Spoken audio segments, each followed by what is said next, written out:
Ashama hordoftoota ganneeyyootu nagaan siniif haa ta'u akkam jirtan nagaa keessan nagaa kootti galata waaqayyoo sinis baga nagaa taatan jecha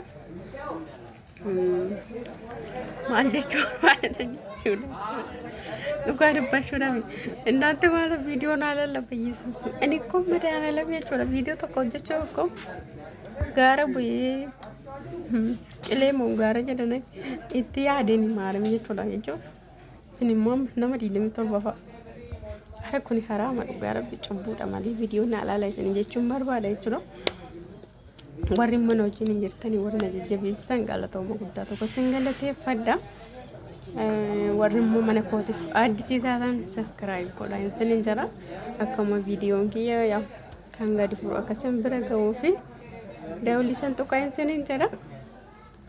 እና ሀር ማለት ስንጠገርሲሱ ወርባዴ ነች ወርባዴ ተነና ቁርስ አልበላም ዛሬ ርቦኛል እና ሜሻ ፊደ ተኮን ስንጠገርሲሱ ወደርጆላ በተለይ ቅባቲ ወይፋቸው ባየን ኬኛ የሮ እንደኔ ጀሮ እንበይና ይችላል የሮ ባዲያ ጀሮ እንፋየደምና ይሰሰን ቅባቲ ቸሮ መገቴን ይሳ ሚቀከተ ስንተናገር ጸድጓረ አኑ ካለየና እንደ ወንዳጋኑ ካለ ያመኑ እንደደበ ይችላል ጋረብ እና ስንትኔን አገርሲሳ እና ካለ እንደኖ ሞዴሲ ፋን jechuudha ሞዴሲ ለፊድን ጅረ jechuudha ዱቄቲ jechuudha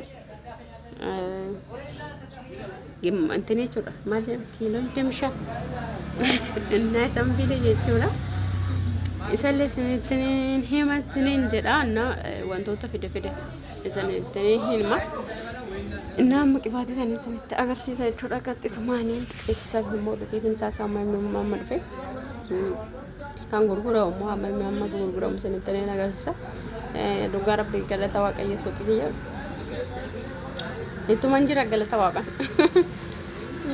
galata sillaase jechuudha namni rabbiin qabu maalla baamti jechuu barbaade tanani እና buna jechuudha dhugaa bunni baay'ee tokko waddadee jira dhugaa dubbachuudhaaf baay'ee 1300 dhufe jechuudha kiiloon jechuudha kilo 3 fide jechuudha baay'ee waddadee jira jechuudha malaka amma saamuun dura malaka birrii 50 manan gurguree ture jechuudha malaka takkitti jechuudha kan amma kun immoo 300 dabalatee waan ta'eef immoo 55 nan gurguree jechuudha malaka takkitti jechuudha እና akkasitti kan akka oomoo saamuna naaziriiti kana baay'ee keessan yeroo biyya jirru jechuun ammoo siriyyuu xiqqaatti nante amma kana xiqqaatti duraanillee tun amma birrii 30 jechuudha shinton birrii 30 saamuna naaziriiti jechuudha baay'een keessan hin beektan jedhee yaada kun immoo oomuudha kun birrii 30 jechuudha inni kun immoo birrii 25 jechuudha kuni birrii 80 jechuudha as keechuna birrii 80 abbaayeen kun immoo 65 jechuudha innaa kana fakkaata amma jechuudha qibaati sanan sinitti agarsiisa jechuudha qibaati kana baay'ee mataadha shaggaadha dhugaa jechuudha warra shamarraniitti fi dhiiraafis ni ta'a jechuudha innaa meeqaati baay'een keessan qibaati kana yeroo biyya jirtan baay'een keessan akka fayyadamtan abdiin qaba jechuudha qibaatiin kun anumtu yeroon biyya jiru baay'ee tokkon jaalachaan ture dhugaa qibaatii kana jechuudha gatiin isaa ammaati fi itti yoon jedhe itti meeqa dabalee dhugaa dubbachuudha ammaani firii kana takkitti jechuudha 150 jechuudha kan gurgure jechuudha 150 garuu kan dhufe isaa 140 dhufe jechuudha amma jechuudha bari 150 jechuudha duraan qibaatii kana dedee kiiloo 25 xiqqaa isaatiin biyyuu faan jirti warri 12 faayin jirti jechuudha ani 25 bitee fayyadameera kan 25 yeroo sana yookaan bayyeessuun guddiidha yenna kan maarame guddiidha yenna kan yaa waaqayyo nutti raafadhote bo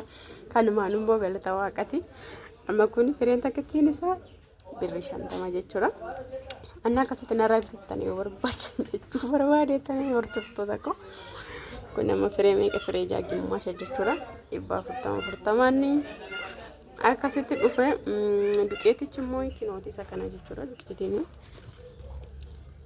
Ini kuni didami shanii miti dhugaa rabbii. Meeqa kiiloogiraama meeqa?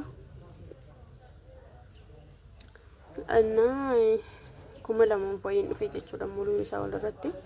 Garuu kiiloon tokkichi 130 jechuudha. Furduqeetiin jechuudha. Furduqeetiin 130 kiiloon jechuudha. Garuu kan dhufe 2,000 wayi fixinatti fakkaate waan akkasiiti. Innaa kana fakkaata kaakinoo kanaan jirra jechuudha. Moodeesiin kun anamma bira 8,000 waan gurgura jechuudha.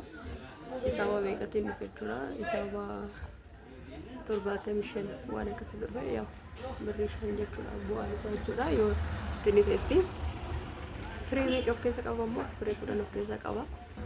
Kun firee 10 of keessa qaba jechuudha. Naannumti hiikee kan laalidha jechuudha. Akka kanatti warri qodamachuu abidda guddaa jechuudha. Jechuun achitti akka kanatti intinatti fakkaate. Nakaama kun meeqa jechuudha. Yaw darzana tokko jechuudha. Darzana tokko jechuudha firee 12 jechuudha. Kun firee 12 jechuudha. Birrii 75 dhufe jechuudha. Asitti immoo kana buskuta kana baay'ee tokko mi'oofti innaan dhugaa rabbiin wayii ilkaan xiyyan yaalaa fixxii amma jechuudha. Inni kun birrii 10 dhufe birrii 12 gurgurama jechuudha. Amma asitti immoo kun isinitti immoo maal inni beektu intini isaa wajjin isinitti masanii galee hammamii gurgurama hammamii dhufe immoo hammamii bahu galee maaltu akka irraa argamu irratti isinitti himaa jira malee akkuma itti fidee bichaa miti jechuudha. Baay'ee tokko mi'oofti jechuudha kinoo. Karee akkuma dhufeen hiikeen ture jechuudha. Lakkaa yoo laalu soomidha jechuudha. Kinoo hin nyaatamne mataa maddee jechuudha. Laaluudha jedhee kun immoo birrii 5 jechuudha. Kun immoo birrii 15. Kunis birrii 15 jechuudha. Kunniin bu'aan isaanii buskutaa irraa baqa birrii 2 waan akkasii argatte jechuudha. Karameellaa qofaas immoo kinootti siin jira jechuudha. Kilo karameellaa qofaa jechuudha. Birrii 1 shilingiidhaan dhufe birrii 8 gurgurama takka shilingiidha jechuudha. Bu'aan isaa maaskii birrii 7 dhufe birrii 10. Inni akkasii innaan immoo looshinii kunniin jechuudha. Innaa hordoftu tokko qorsii nyaadheen deebi'amu jechuudha. Innaa jechuun maal jechuu barbaadeetanii yaw amma waan ta'e isinitti agarsiisan jira waan ta'eef jechuudha. Meeshaa isinitti immoo bu'aa isaa wajjin sinumatti himaan jira waan ta'eef isiniin gala jedhee abdiin qaba. Kan kana ammoo timaatimii immoo qabu dhugaa rabbi timaatimii wadda dheeraa waan ta'eef finfinnee jechuudha. Maaliif timaatimii birrii 100 fidee meeqattan gurgura. Innaa kana fakkaata jechuu barbaada kananii borus immoo timaatimii mayyeessu dhugaa waaqayyo timaatimii isaa irra timaatimii baay'ee tokko wadda dheeraa dhugaa baay'ee jechuudha.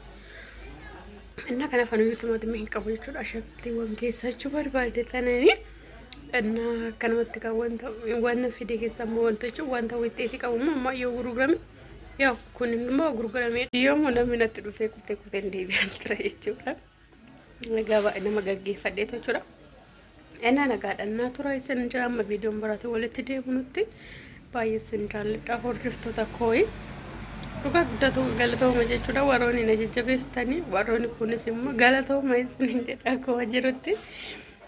Baay'een keessan jechuudha Yesuusum.